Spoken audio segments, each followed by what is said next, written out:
Hey everybody, part two of making turkey leftovers. Sorry, it's like hella dark out right now, so I have to have my annoying lights on, so the lighting's gonna suck. Just, you guys have to deal with it. Anyway, I boiled this yesterday. Obviously, this is all our turkey stuff, and you see this yummy broth in there, and you see how it's already starting to get a skin.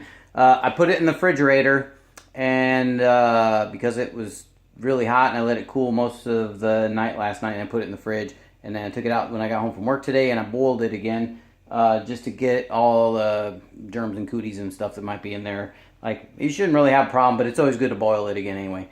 But I didn't want to hard boil it too much because I'm getting ready to like play with all this stuff, and it's gonna be really hot, and I don't want to burn my hands. So here's what I got over here. I got a roasting pan to put the turkey pieces and parts in. For my bones, I have a big meat container for putting the big meat that I'm going to use for maybe putting into soups or see what kind of stuff I got. And then I got this groovy separated one, so like I'll put like stringy meat and chunky meat, and I'm going to make two different kinds of turkey salad and see how that comes out.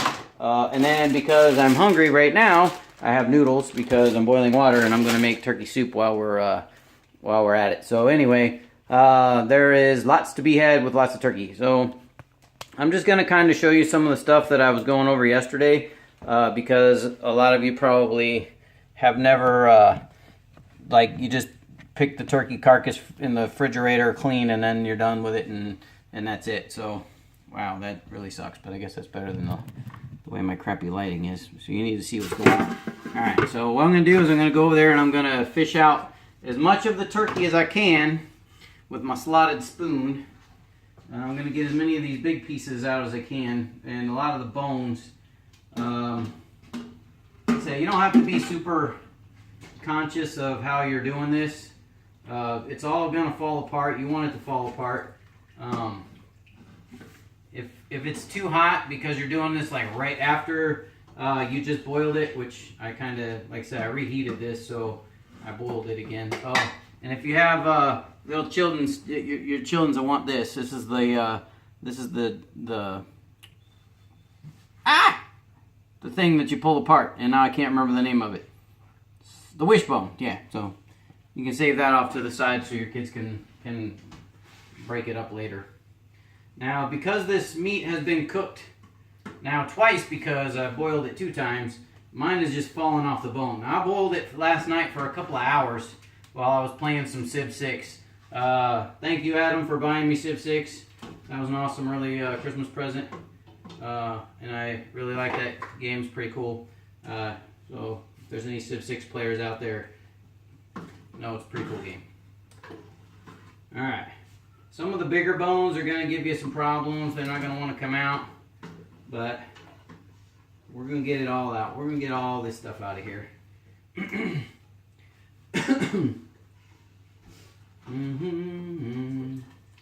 Alright, we got some skin and some neck bones. Now I'm also going to save some of this for the dog. Because the dog, he can get a lot of this. You can give a lot of this to your dog. Not the bones, unless you don't want your dog anymore, then go ahead and give him some turkey bones and watch him choke on them. And you can have a nice high vet bill from that. So I would not suggest doing that. Just saying. Unless you don't like your dog. Alright. Sorry, I gotta scooch aside because this baby's starting to get a little heavy. There was a lot of turkey left in here, and it's fairly warm. Now the pan I'm using is aluminum, the baking pan that I'm using, so it's dispersing the heat fairly quickly to my hand. So that kind of sucks because it's really warm. So that's why another reason I had to rest this on the stove. But you know your own hand strengths and how much grip you got.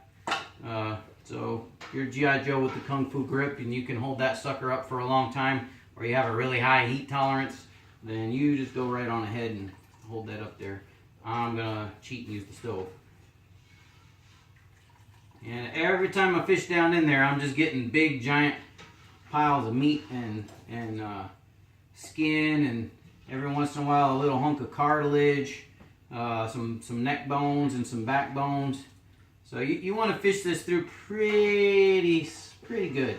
I also I found the rest of my strainer for you so you guys can see how that works if you don't have one.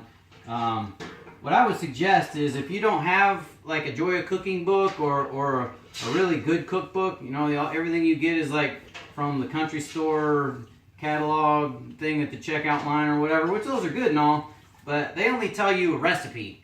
They don't really give you much guidance in what to do in the kitchen. And so if you're trying to learn, like, yeah, you can learn from the cookbook, but you really, well, thanks whoever gave me the thumbs up. Huh?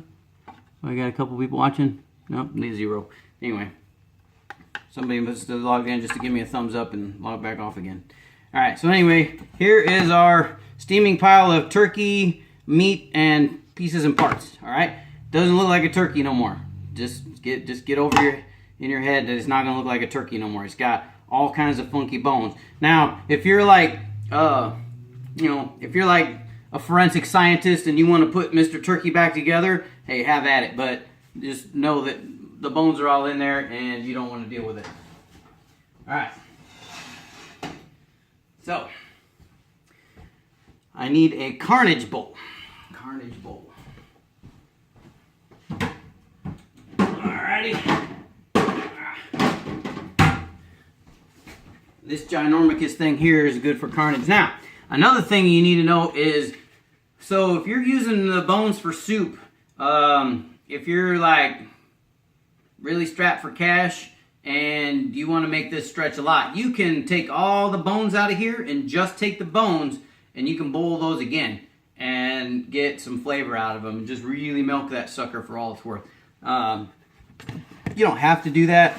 As a matter of fact, I would probably say you probably don't want to do that unless you're really like just, hey man, I got no money and I need something cool to eat and I want turkey. So, all right, throw a little bit of salt in with my noodles because I'm boiling my noodles here. I'm just gonna make straight turkey broth out of that and dip it right out of the pot right into the noodles, and I'm gonna eat it that way. Anybody watching? Nope, nobody's watching. Whatever. Talking to myself. It's all good. All right. So if it's cool enough, you can do this with your bare hands. You can kind of dig around here. Now you can see, you know, the steam's coming off, so this sucker's a little warm. It's got some heat to it. But what I'm gonna do is I'm gonna try to get all the major big bones out first that I can see. Now this is a bone that's weird to a turkey. Like chickens don't have this bone, but this is part of the leg. This goes in the leg. It's like a weird structural bone because turkey's got them big old turkey legs. So if you're ever eating a turkey leg and you're like, ew, what the heck is that? You know, that happens. That's a piece of where the spine and the ribs come together. Anyway, you don't need the anatomy of a turkey, I'm sure, but you know, pelvis bone. And then here's some of that big dark meat right there. That's a big. I'm just gonna eat that. Because that's good. That's good dark meat right there. All right. So I got the major big bones out of the way, and as you see how they're kind of white because I boiled everything off of them, and you can see like this one's broke. It's got a hole in it. Wait, can you see it? See the hole? So the bone marrow came out of that sucker. And that's good stuff. All right. The dog's looking at me like I'm crazy right now. All right. I'm thinking this bowl might be too large for what I'm about to do. Tell you what.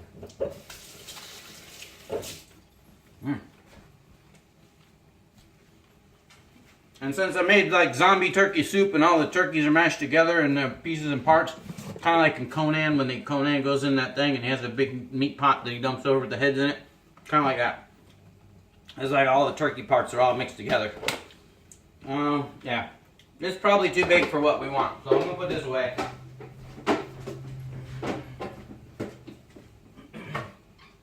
Oh, this is more realistic. Do I have a lid for this though?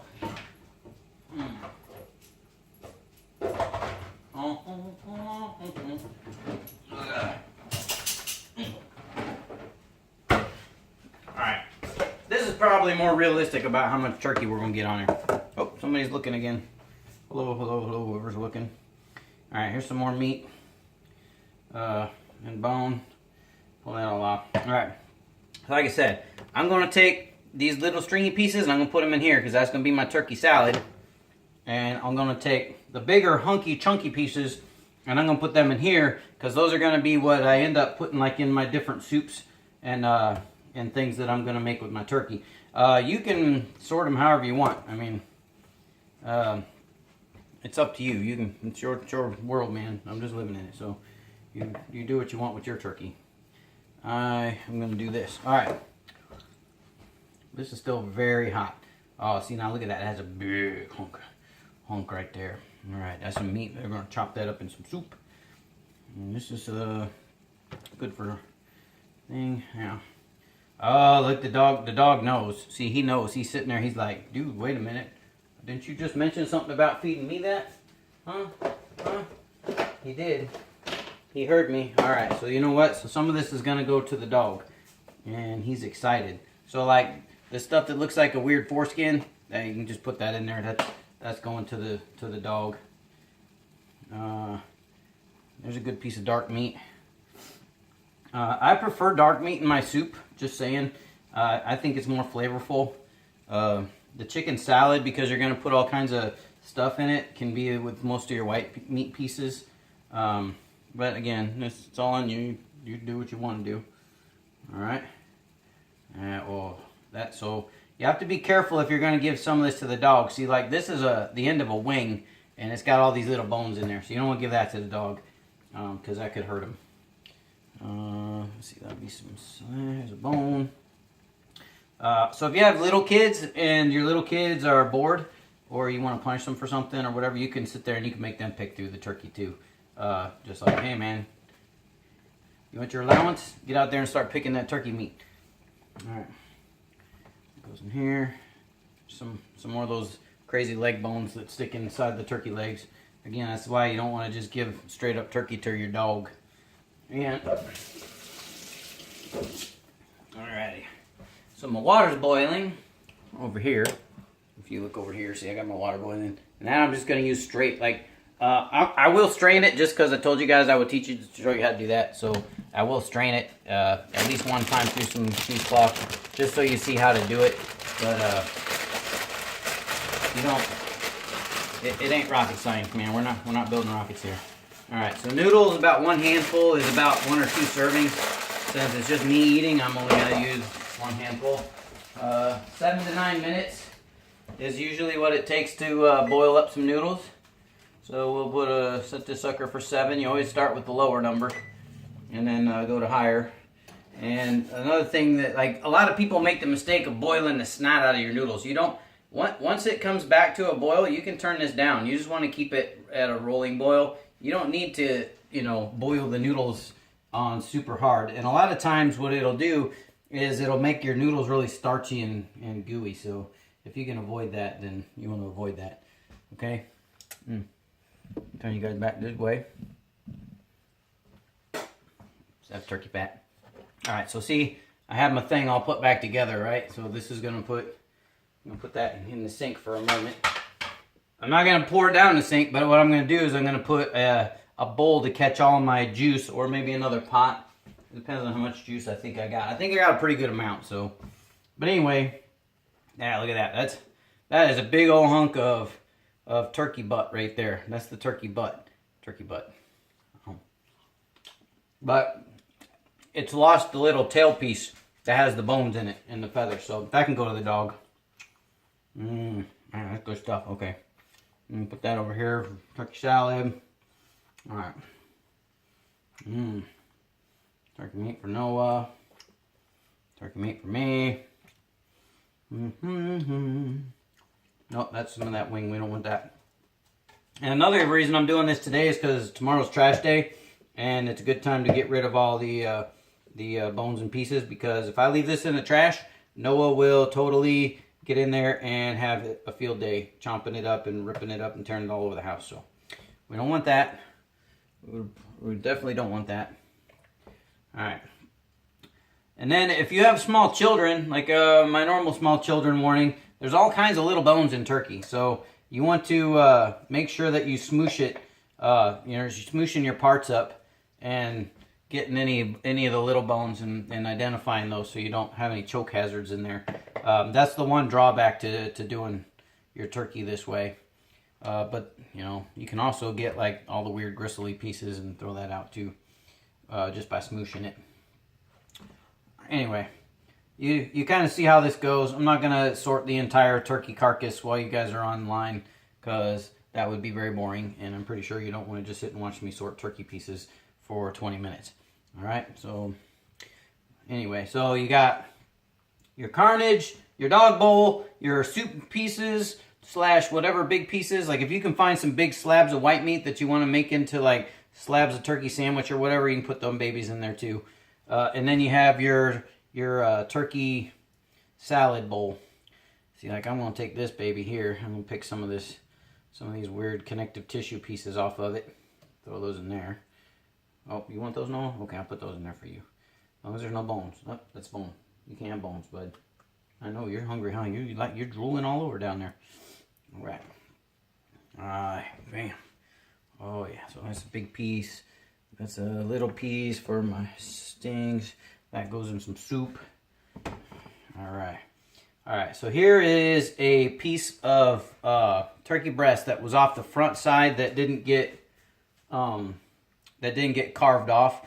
So you're gonna have some good chunks like this. So again, depending on what you want, like this is a good piece to cut up to put in soup because you have some pretty solidness to it. So I'll put that to go in my soup. But again, like the little white pieces like this, those are gonna get shredded up, and those are gonna be turkey salad. Give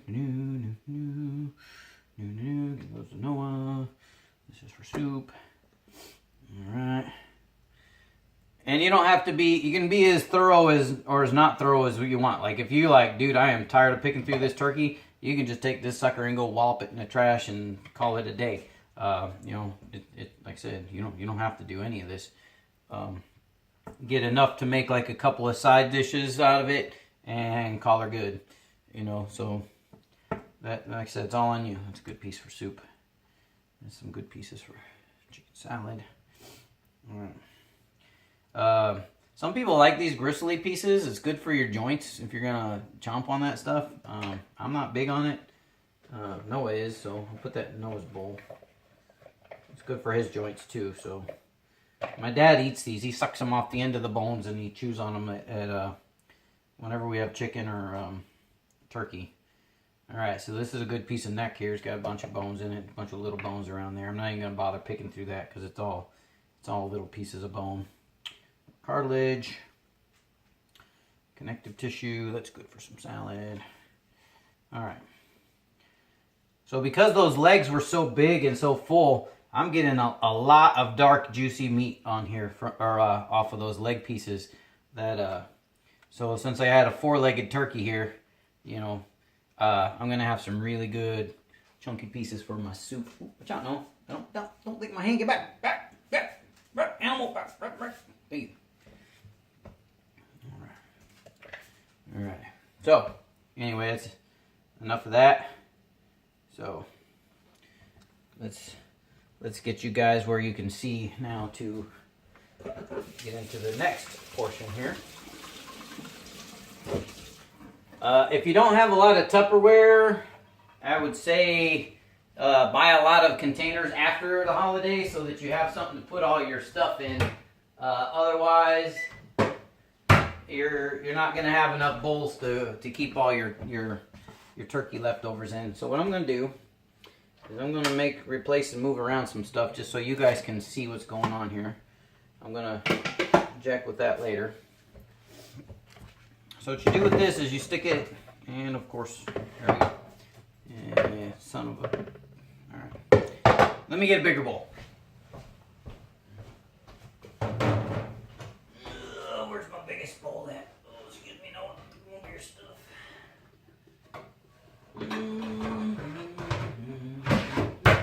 Aha! This is better. All right, move. Get your butt out the way. All right.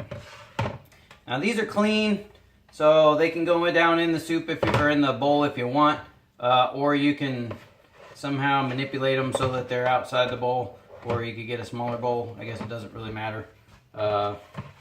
I don't think I have a smaller bowl than this, so I'm just gonna kind of let it sit in there. It's not going all the way to the bottom, and it's not the end of the world if I do that. So, all right, see how's my noodles looking? See the noodles? See how the noodles are looking? They're not done yet. They are not done. Not even close. So we'll leave them go. Leave them go a minute.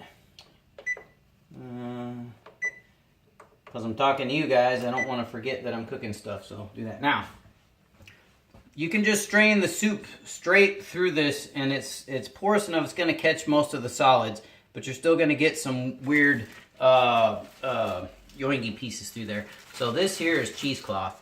They sell it at Kroger's or whatever. Anyway, you can buy it in bulk like this. So it comes on like a little pad doohickey thing here. All right, so you're gonna pull it out like this. You just need enough to line your colander with. So let me see here. I'm sure I have scissors in here somewhere, but I don't know where they are, so I'll just go with my pocket knife. There hasn't been any guts on this knife or anything, so it's good. All right. Cheesecloth cuts and makes a mess. Sorry, it's messy. If you cut it with scissors, it's not as messy, so you know that's all good. I still got somebody watching. Hey, whoever somebody's watching. All right. So here's your cheesecloth, and now what we're gonna do with this is we're just gonna take it and we're gonna poke it down in here. Can you guys see that? Looks like you can see that. And we're gonna make it so that it covers up most of the holes. All right, so it's covering most of the holes. It ain't gotta be perfect, because what's gonna happen as soon as you start pouring stuff in there, it's gotta go, and it's all gonna sink down anyway. So unless you're like, you know, really trying to, you know, get every last particle out of it, let it fall in, it'll go to the bottom. It's still gonna filter crap out. All right, so you take your soup and you just dump it right on in there. Oh yeah, just like that.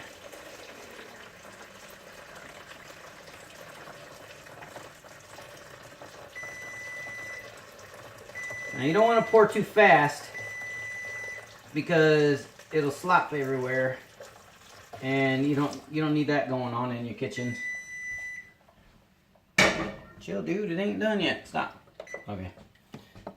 My noodles are giving me a challenge today. I don't know. I'm really hungry, so of course they're gonna take longer to cook. All right.